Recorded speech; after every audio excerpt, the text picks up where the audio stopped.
do a quick braid out with me.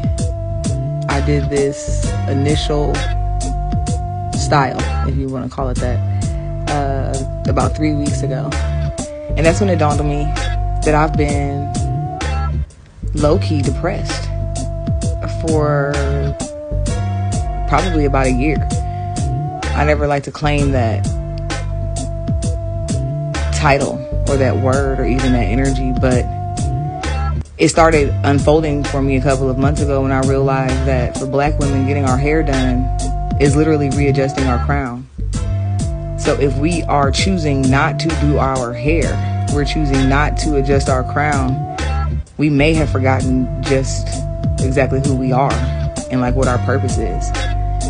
And so I was kind of feeling stagnant. My energy was feeling stagnant. Things were not moving the way I wanted them to. And I was like, what is wrong? When I was looking at myself, I was like, something's not right. I was like, you haven't done your hair. You haven't gotten your hair done, and you haven't done your hair in close to a year to this capacity. I mean, I've done perimeter twist outs and, just touching up the perimeter and doing enough just to get by.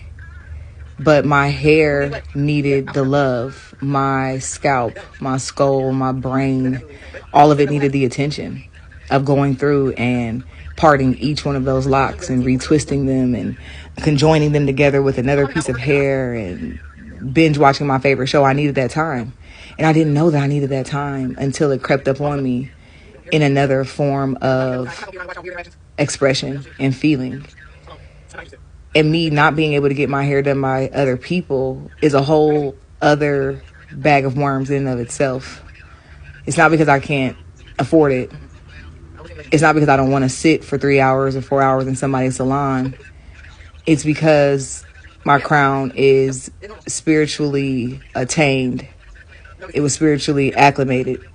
And every time in the last, I'd say 6 years that I've allowed someone else to do my hair has almost stopped growing, like completely. And I know that it was because of energy. I went to my spirits and I asked them, what is happening? And was I tripping? And they're like, no, you're not tripping. You just can't have everybody in your head.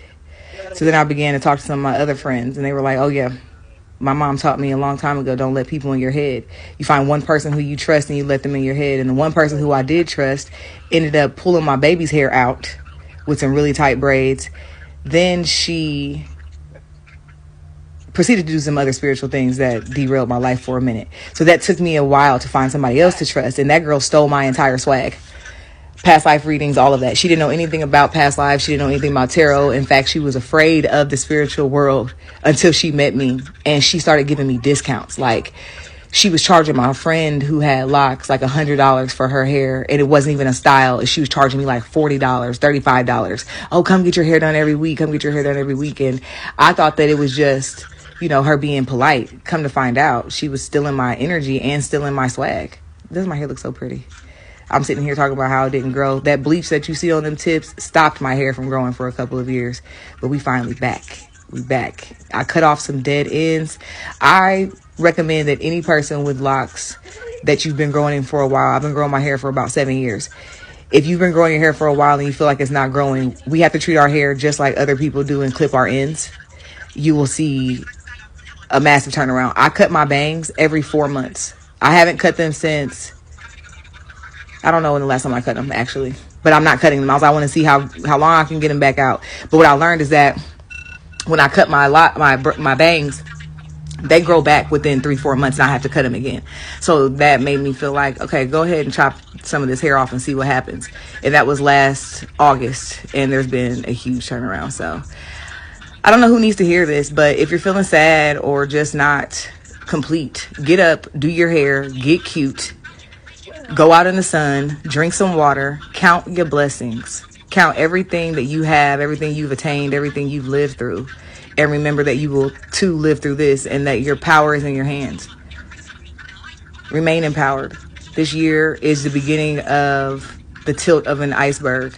And instead of you being defeated energetically or spiritually, this is where you begin to claim your faith and cling to your faith, whatever that may look like for you. So I give gratitude to the Most High God and Goddess and my ancestors and my spirit guides for getting me through that valley that I was in. And I'm not all the way back on the peak yet, but I'm not as far away from it as I once was. Y'all have a good week.